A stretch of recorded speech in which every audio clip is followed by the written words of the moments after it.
हम कुछ घंटे के लिए संकल्पित समाधि करते हैं, इसके बाद प्रकृति में आना होता है। लेकिन अभ्यास के द्वारा हमारी प्रकृति में स्थिति ही ना रहे, निरंतर स्वरूप स्थिति में आ जाए, इसके लिए गुरु कृपा ही केवलम। इसके लिए इसमें कोई साधन पद्धति विशेष कार्य नहीं करती, इसमें गुरु कृपा कार्य करती है।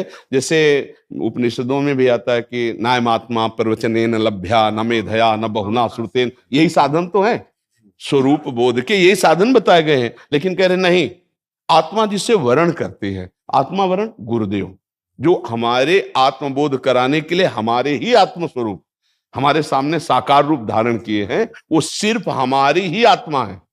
वो हमको अपने स्वरूप का बोध कराने के लिए गुरु रूप में विराजमान है। और जब बोध हुआ तो द्वैत खत्म हो गया।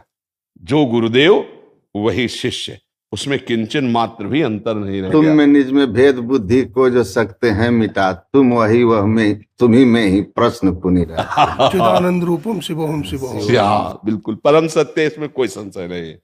आराधना के द्वारा सवाल हल होता है।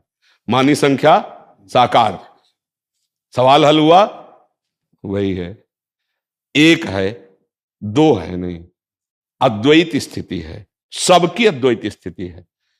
भक्त में जैसे गोपी जन है, स्वयं का विस्मरण किए जित देखो तित श्याममयी, वो स्थिति बता रहे, कान भय प्राणमय और प्राण भय कान में, ही में ना जान पड़े कान है कि प्राण है।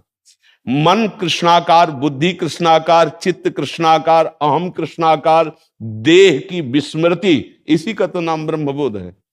और वो कह रही, न खल गोपिका नंदनो भवा नखिल देहिना मंतरात्म दिख। मैं जानती हूं आप केवल यशोदा नंदन नहीं, सबकी आत्मा है आप, जो सब चराचर जगत दिखाए उसकी आप आत्मा है। आत्मबोध भक्त को स्वाभाविक हो जाता है, चाहे वो गुरु भक्त हो या इष्ट भक्त हो।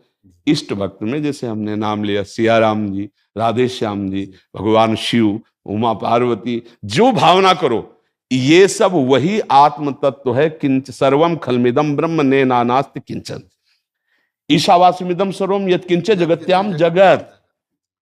कहीं से भी शुरू हो जाओ, ईमानदारी से गुरु वाक्यों का पालन करो, वहीं पहुंच जाओगे।